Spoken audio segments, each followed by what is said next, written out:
Kia ora, in today's news, the government has pledged to keep working with other political parties on its plans to ensure that police can legally conduct covert video surveillance. Act will provide initial support, conditional on the legislation going to a select committee, and Labour looks set to do the same. The Green Party has decided to withhold support, saying urgency is unnecessary and insufficient in a complex area such as surveillance law. The Prime Minister has reiterated his promise to the grieving Pike River families that everything will be done to recover the 29 bodies. John Key has told them that money isn't the issue, but that the safety clearance to go into the mine has to come from the statutory manager and the Labour Department. He's also told the families that the government won't grant a mining licence to any new owner unless they give an assurance that they will recover the bodies. There's a warning that 100% reinsurance cover for natural disasters is not a continuing certainty.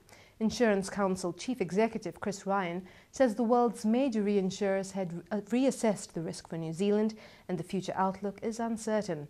All major insurers are covered for at least the next 12 months, but it's not guaranteed beyond that. Mother and baby units are being opened at 2 prisons in Christchurch and Auckland this week. A law was passed in 2008 allowing imprisoned mothers to keep babies with them for up to 2 years once facilities were ready. Mothers have to meet strict criteria, such as being drug-free, and Minister Judith Collins says being able to form a strong bond will help both the child and the mother. To international news, Iran has released 2 American men convicted of espionage, ending a case that had worsened US-Iranian relations for more than 2 years. Shane Bauer and Josh Fatal were handed over to Swiss authorities under arrangements that are said to include $1 million in bail.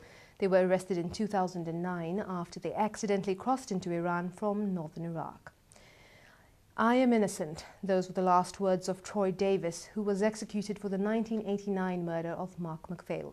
Troy Davis's death by lethal injection had been delayed at the last minute, while Supreme Court justices considered, then rejected an appeal.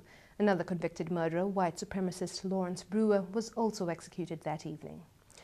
The Greek government has announced more austerity measures as it seeks to unlock rescue funding from the EU and IMF in order to avoid a debt default.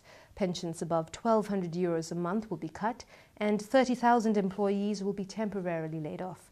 The revenue exemption on annual taxes will be reduced to €5,000. We'll keep up with the news on New Zealand's Rima, Life FM and Southern Star. For now, he konera.